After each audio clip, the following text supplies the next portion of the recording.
तीर्थंकर चरित्र video number 10।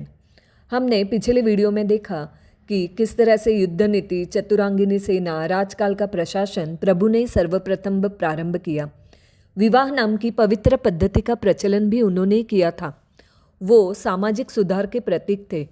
एक राजा के रूप में प्रभु ने इस पृथ्वी को असी कृषि, व्यापार, गणित, ज्योतिष, अंक विद्या और बहुत सी कलाओं का ज्ञान दिया था।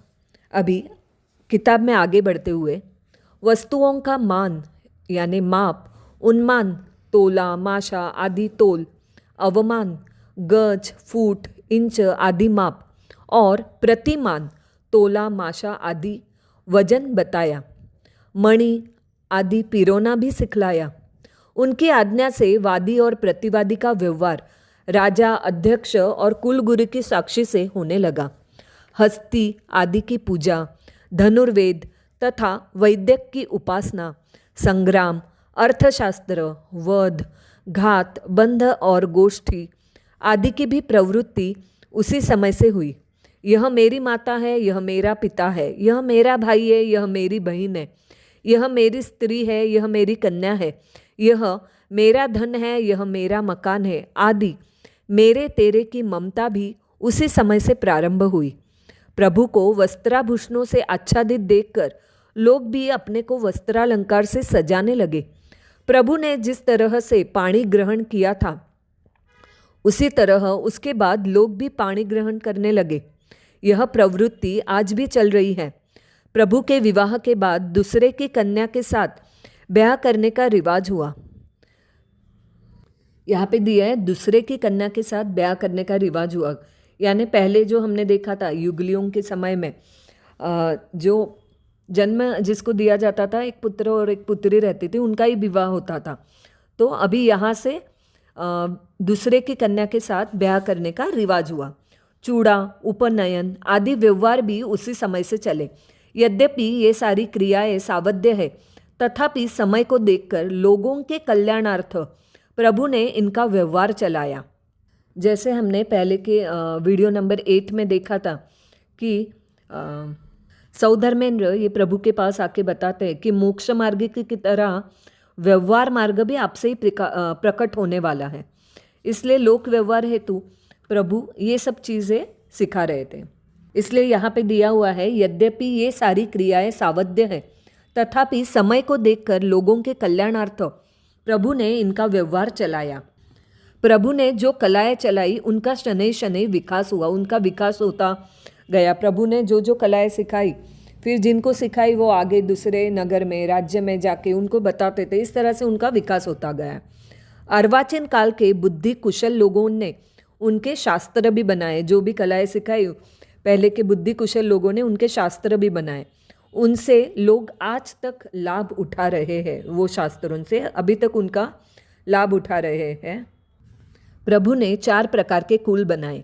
उनके नाम ये थे: उग्र, भोग, राजन्य और क्षत्रिय। 1. नगर की रक्षा का काम यानी सिपाहीगिरी करने वालों को एवं चोर, लुटेरे आदि प्रजापीड़क लोगों को दंड देने वालों को जो समूह था, उस समय के लोग उग्र कुल वाले कहलाते थे। 2. भोग कुल वाले। जो लोग मंत्री का कार्य करते थे वे भोग कुल वाले कहलाते थे। 3. राजन्य कुल वाले। जो लोग प्रभु के समवयस्क थे और प्रभु की सेवा में हर समय रहते थे वे राजन्य कुल वाले कहलाते थे। 4. क्षत्रिय। बाकी के जो लोग थे वे सभी क्षत्रिय कहलाते थे। 4 प्रकार की नीतियाँ भी प्रभु ने नियत की थी। वे थी शाम, दाम, दंड और भेद, जो हम आज भी सुनते हैं। तो 4 प्रकार की नीतियाँ भी प्रभु ने नियत की थी। वे थी शाम, दाम, दंड और भेद। जिस समय जिसकी आवश्यकता होती थी उस समय उसी से काम लिया जाता था। प्रभु ने सबको विवेक सिखाया था। त्याज्य और ग्राह्य क्या ज्ञान दिया था। प्रभु ने सबको विवेक सिखाया था। कौन सा विवेक? तो त्याज्य यानी क्या, किस चीज़ का त्याग करना है, और ग्राह्य किस चीज़ को ग्रहण करना है। त्याज्य और ग्राह्य का ज्ञान दिया था। एक बार वसंत आया, तब प्रभु परिजनों के आग्रह से नंदनोद्यान में क्रीड़ा करने गए।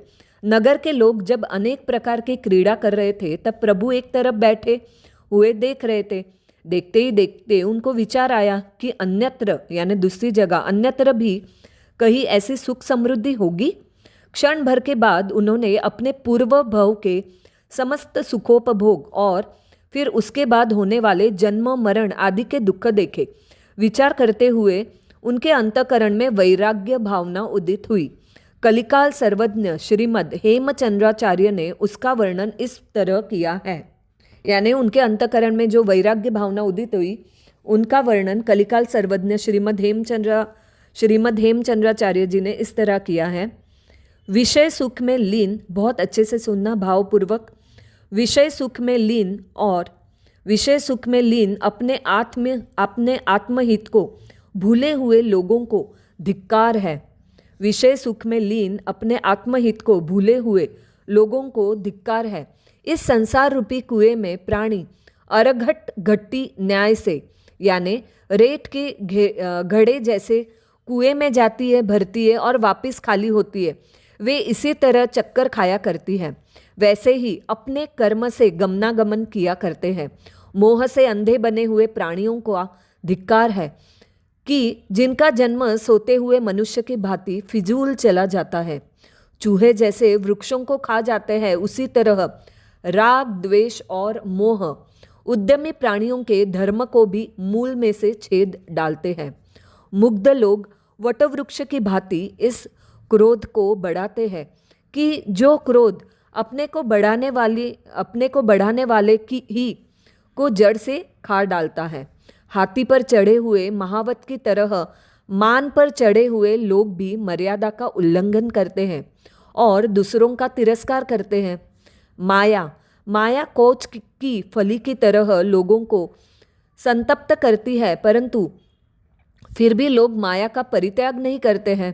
तुषोदक से यानी चावल की भूसी के हानि से जैसे दुग्ध बिगड़ जाता है और काजल से जैसे निर्मल सफ़ेद वस्त्र पर दाग लग जाता है, वैसे ही लोभ मनुष्य के गुणों को दूषित करता है। जब तक संसार रूपी कारागृह में यानी जेल खाने में ये 4 कषाय रूपी चौकीदार, तो कौन से 4 कषाय? क्रोध, मान, माया और लोभ, जिसका वर्णन ऊपर दिया है। क्रोध, मान, माया और लोभ। जब तक संसार रूपी कारागृह में ये 4 कषाय रूपी चौकीदार सजग खबरदारी से पहरा देते हैं, तब तक जीव इससे निकलकर मोक्ष में कैसे जा सकता है? अहो, भूत लगे हुए प्राणी की तरह पुरुष अंगना के यानी स्त्री के आलिंगन में व्यग्र रहते हैं और यह नहीं देखते हैं कि उनका आत्महित क्षीण हो रहा है। औषध से जैसे सिंह को निरोग करके मनुष्य अपना काल बुलाता है, औषध से यानी औषध देकर सिंह को निरोग करके मनुष्य अपना ही काल बुलाता है, वैसे ही मनुष्य जुदा जुदा प्रकार के मादक और कामोद्दीपक पदार्थ सेवन कर उन्मादी बन अपने आत्मा को भव भ्रमण में फंसाते हैं। सुगंध यह है या यह, मैं किसको ग्रहण करूं, इस तरह सोचता हुआ मनुष्य लंपट होकर भ्रमर की तरह भटकता फिरता है। उनको कभी सुख नहीं मिलता। खिलौने से जैसे बच्चों को भुलाते हैं, वैसे ही मनुष्य क्षण भर के लिए मनोहर लगने वाली वस्तुओं में लुभाकर अपने आत्मा को धोखा देते हैं।